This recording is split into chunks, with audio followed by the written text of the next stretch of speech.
கடலூர் மாவட்டம் சிதம்பரம் அருகே மணலூர் கிராமத்தில் வசித்து வருபவர் லீலாவதி. சமூக நலத்துறையில் உயர் பதவி வசித்து ஓய்வு பெற்ற இவர் மாற்றுத்திறனாளிகள், முதியவர்கள், மனநலம் பாதிக்கப்பட்டவர்கள் உணவின்றி தவிப்பதை பார்த்து அவர்களுக்கு தனது சொந்த வருமானத்தில் உணவளிக்க வேண்டும் என்று உறுதியேற்றுக் கொண்டார். அதன் அடிப்படையில் சிதம்பரம் தில்லை காளியம்மன் கோவில் தெரு, கீழரத வீதி, சிதம்பரம் ரயில்வே ஸ்டேஷனுக்கு செல்லும் வழி ஆகிய பகுதிகளில் வசிக்கும் நபர்களை கண்டறிந்து அவர்களுக்கு கடந்த 3 வருடங்களாக இருசக்கர வாகனத்தில் சென்று உணவு அளித்து வருகிறார்.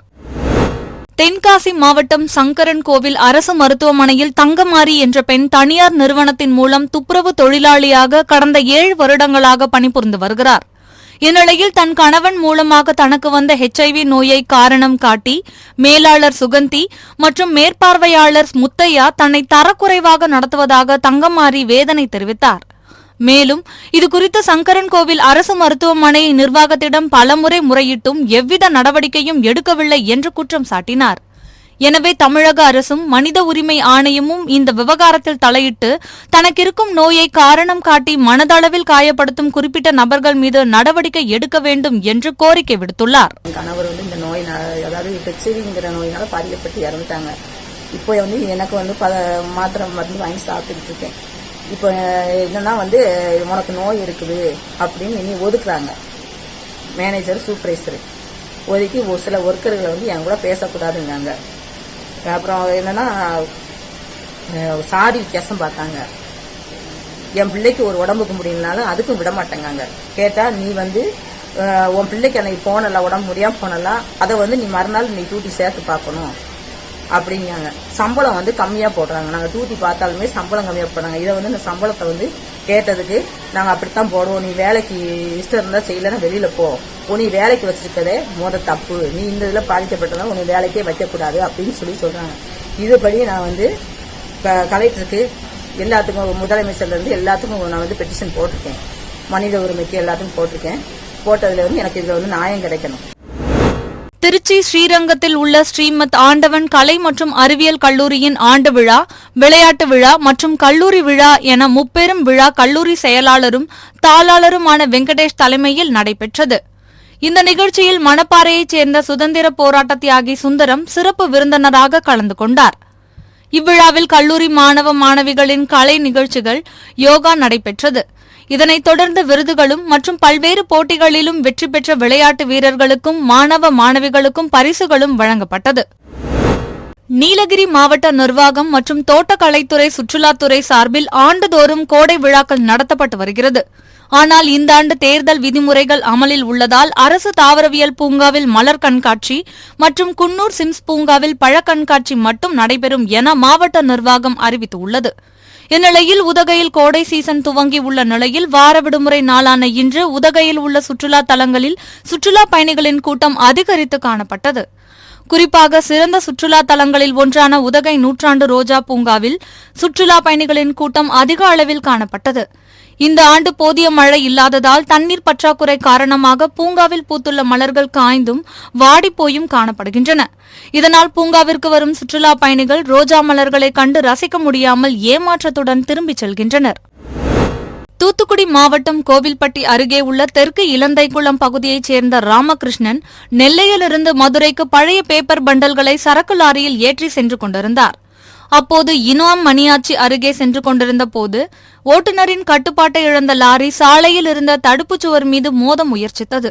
அப்போது ஓட்டுநர் ராமகிருஷ்ணன் லாரியின் இருக்கையிலிருந்து வெளியே குதித்து தப்பிக்க முயற்சி செய்தபோது எதிர்பாராத விதமாக லாரியின் பின்புற சக்கரத்தில் சிக்கி பலத்த காயமடைந்து சம்பவ இடத்திலேயே உயிரிழந்தார். இச்சம்பவம் குறித்து தகவல் அறிந்து வந்த மேற்கு காவல் நிலைய போலீசார் மற்றும் ரோந்து போலீசார் அவரது உடலை மீட்டு கோவில்பட்டி அரசு மருத்துவமனைக்கு உடற்கூறு ஆய்வுக்காக அனுப்பி வைத்தனர்.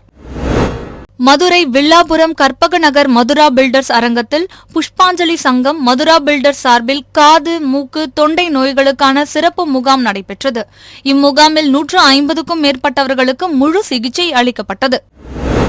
கடலூர் மாவட்டம் பன்ருட்டி வடக்கு ஒன்றியம் திமுக சார்பில் ஒன்றிய செயலாளர் சந்தோஷ்குமார் தலைமையில் வீரபெருமாநல்லூர், அங்குச்செட்டிப்பாளையம், லட்சுமி நாராயணபுரம் ஆகிய ஊராட்சிகளில் தண்ணீர் பந்தல் திறக்கப்பட்டது.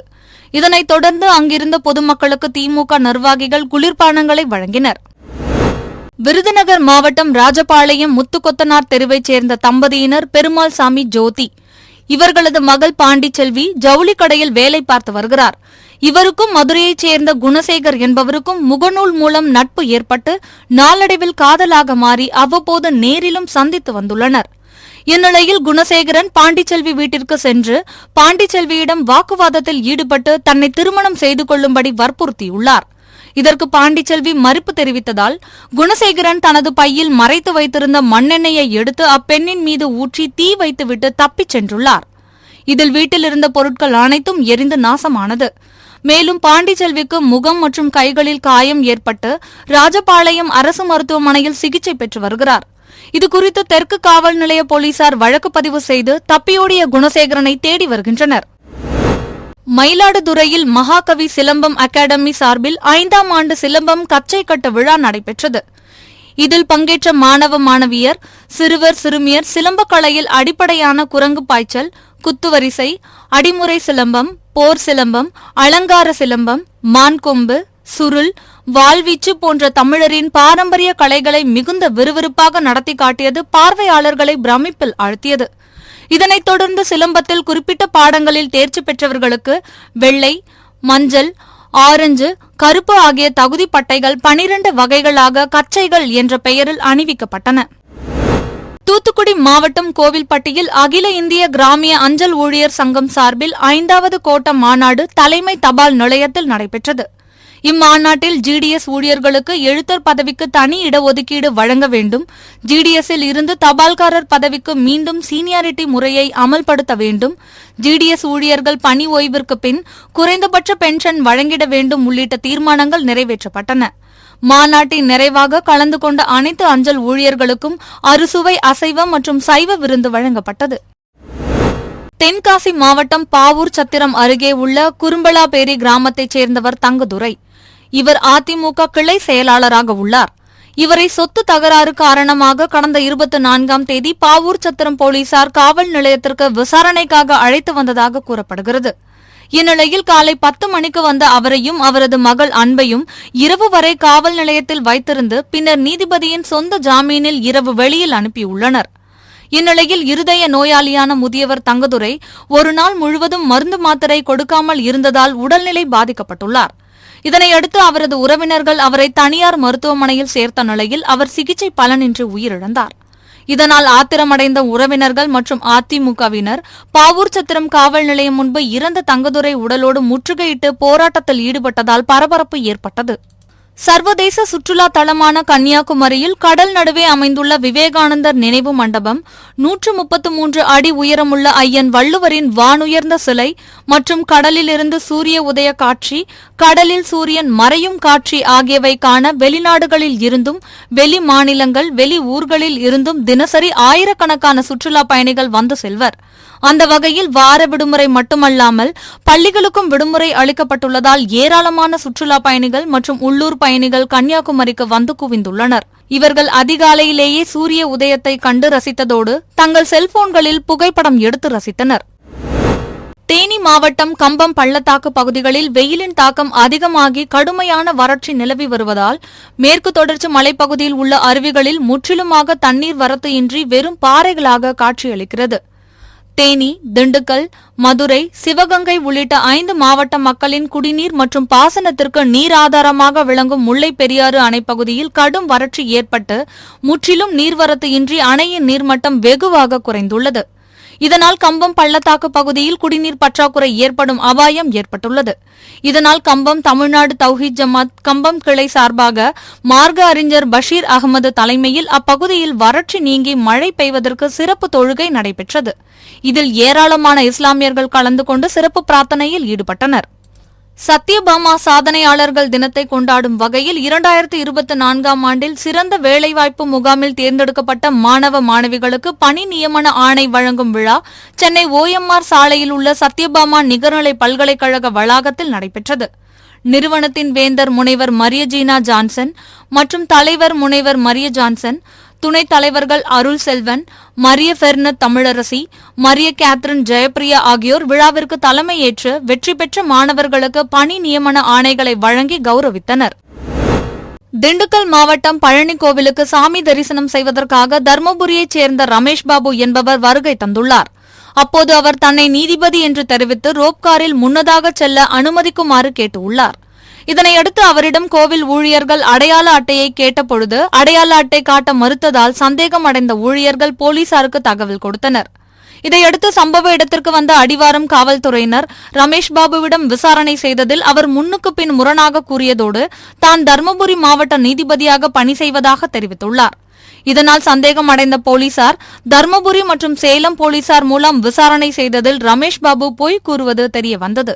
இதையடுத்து ரமேஷ் பாபுவை கைது செய்த போலீசார் அடிவாரம் காவல் நிலையத்திற்கு அழைத்துச் சென்று விசாரணை நடத்தி வருகின்றனர். புதுக்கோட்டை மாவட்டம் திருமயம் அருகே உள்ள கடியாப்பட்டியில் தமிழ் புத்தாண்டை முன்னிட்டு மாட்டு வண்டி பந்தயம் நடைபெற்றது. இந்த போட்டியில் சிவகங்கை, புதுக்கோட்டை, திருச்சி, தஞ்சாவூர், தேனி உள்ளிட்ட பல்வேறு மாவட்டங்களைச் சேர்த்த 19 ஜோடி மாட்டு வண்டிகள் கலந்து கொண்டன. இதில் பெரிய மாடு பிரிவில் 10 ஜோடி மாட்டு வண்டிகளும், கரிச்சான் மாடு பிரிவில் 9 ஜோடி மாட்டு வண்டிகளும் கலந்து கொண்டன. இதில் வெற்றி பெற்ற மாட்டு வண்டி உரிமையாளர்களுக்கு ரொக்க பணம், வெற்றி கோப்பை பரிசாக வழங்கப்பட்டது. மயிலாடுதுறை மாவட்டம் தரங்கம்பாடியைச் சேர்ந்த பன்னீர் மகன் சண்முகவேல் என்பவருக்கு சொந்தமான ஃபைபர் படகில் 9 மீனவர்கள் காலை கடலுக்கு மீன்பிடிக்கச் சென்றுள்ளனர். புதுப்பேட்டை மீனவ கிராமத்திற்கு கிழக்கே 5 கடல் மைல் தொலைவில் மீன்பிடிக்க கடலில் வலையை இறக்கிய போது அங்கு சின்ன சுருக்கு வலை பொருத்திய 3 ஃபைபர் படகுகளில் வந்த பூம்புகார் மீனவர்கள் நாங்கள் பார்த்த மீனை நீங்கள் எப்படி பிடிக்கலாம் என கூறியதால் இருதரப்பு மீனவர்களிடையே வாக்குவாதம், மோதல் ஏற்பட்டது. பூம்புகார் மீனவர்கள் தரங்கம்பாடி மீனவர்களை தாக்கி படகின் மீது மோதி வலைகளை சேதப்படுத்தியதாக தரங்கம்பாடி மீனவர்கள் குற்றம் சாட்டியுள்ளனர். இந்த மோதலில் காயமடைந்த தரங்கம்பாடியைச் சேர்ந்த பன்னீர் மகன் சதீஷ்குமார், நிதிஷ் ஆகிய இருவரை சக மீனவர்கள் மீட்டு சிகிச்சைக்காக தரங்கம்பாடி அரசு மருத்துவமனைக்கு கொண்டு வந்து சேர்த்தனர்.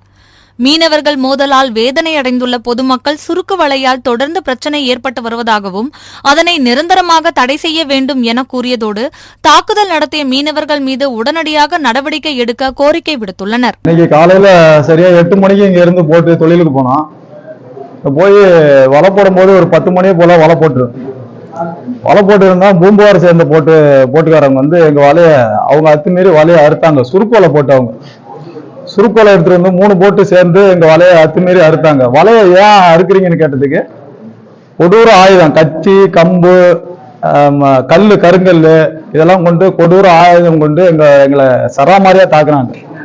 அதுல கடுமையான ரத்த காயம் ஆயிடுச்சு. உயிருக்கு போராடிட்டு இருந்த எங்களை திரும்ப கொண்டு வந்து எங்களை திரும்ப தாக்குனாங்க.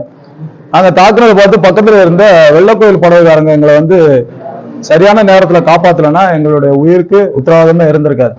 தண்ணிலே வச்சு அடிச்சுட்டே இருந்தாங்க திரும்ப. இந்த சுருக்கோலை இருக்கிறதுனால இவங்களோட வாழ்வாதாரம் ரொம்ப பாதிப்பு அடையுது. சுருக்கோலைக்காரங்க தொடர்ந்து பிரச்சனை பண்றாங்க. எங்க தமிழ்நாடு அரசாங்கம் இந்த சுருக்கோலைய உடனே தடை செய்யணும். தடை செய்யலைன்னா இதனால மாபெரும் ஒரு போராட்டத்துக்கு வழிவகுக்கணுங்கிறத சொல்லிக்கிறோம். தூத்துக்குடி மாவட்டம் திருச்செந்தூர் அருகே அமளிநகர் கமலா கார்டனில் மணிகண்டன் என்பவர் குடும்பத்துடன் வசித்து வருகிறார். இவர் திருச்செந்தூர் அரசு ITIயில் தற்காலிக பணியாளராக பணிபுரிந்து வருகிறார். இவர் குடும்பத்துடன் திருநெல்வேலிக்கு கோயில் கொடைக்கு சென்றுள்ளார். பின்னர் காலை வீடு திரும்பிய போது வீட்டின் முன்பக்க கதவு உடைக்கப்பட்டு இருப்பதைக் கண்டு அதிர்ச்சி அடைந்த மணிகண்டன் உள்ளே சென்று பார்த்தபோது பீரோ உடைக்கப்பட்டு அதிலிருந்து 35 பவுண்ட் தங்க நகைகள், 150 கிராம் வெள்ளி நகைகள் மற்றும் ரூபாய் 8500 ரொக்கப்பணம் திருடப்பட்டது தெரியவந்தது. இதுகுறித்து திருச்செந்தூர் கோவில் காவல் நிலையத்தில் மணிகண்டன் அளித்த தகவலின் பேரில் சம்பவ இடத்திற்கு வந்த திருச்செந்தூர் போலீசார் தடயங்களை சேகரித்து விசாரணை நடத்தி வருகின்றனர். நாமக்கல் மாவட்டம் சேந்தமங்கலம் அருகே காந்திபுரம் அண்ணா நகரைச் சேர்ந்தவர் பனரோஜா. சாலையூரில் உள்ள டாஸ்மாக் கடையில் விற்பனையாளராக பணியாற்றி வருகின்றார். மேலும் விடுதலை சிறுத்தைகள் கட்சியின் சேந்தமங்கலம் தொகுதி செயலாளராகவும் இருந்து வருகிறார். இவர் நேற்று இரவு பணியை முடித்துவிட்டு அதே டாஸ்மாக் கடையில் பணிபுரியும் உதவி விற்பனையாளர்கள் உதயகுமார், ரவிக்குமார், கோகிலன் ஆகியோருடன் இருசக்கர வாகனத்தில் வீடு திரும்பியுள்ளார். அப்போது 3 சக்கர வாகனத்தில் வந்த 6 பேர் கொண்ட மர்ம கும்பல் பனரோஜா வந்த இருசக்கர வாகனத்தை வழிமறித்து மறைத்து வைத்திருந்த அரிவாளை எடுத்து வெட்டியுள்ளனர். இதில் பனரோஜாவின் வலது கை துண்டானது. இதனை தடுத்த உதயகுமாரையும் வெட்டிவிட்டு ரவிக்குமார், கோகிலனையும் தாக்கிவிட்டு அனைவரும் தலைமறைவாகியுள்ளனர். இதில் காயமடைந்தவர்களை மீட்ட அப்பகுதி மக்கள் சிகிச்சைக்காக தனியார் மருத்துவமனைக்கு அனுப்பி வைத்தனர். பின்னர் இதுகுறித்து தகவல் அறிந்து வந்த போலீசார் வழக்கு பதிவு செய்து விசாரணை மேற்கொண்டு வருகின்றனர்.